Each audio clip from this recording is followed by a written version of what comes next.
That Hermes bag. Yan siya.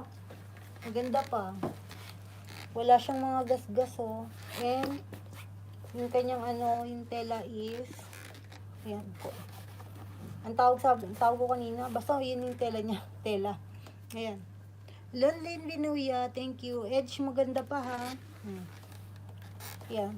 Edge is good. And backside pocket. Front, meron siyang padlock para dito, sa lock. Andito lahat yung accessory niya sa loob. Yung padlock and key. Ayan. Ayan, yung padlock and key nasa loob. And meron siyang dust bag ng padlock and key and the dust bag itself. Ayan siya. Ganda nito. And the price is 350,000.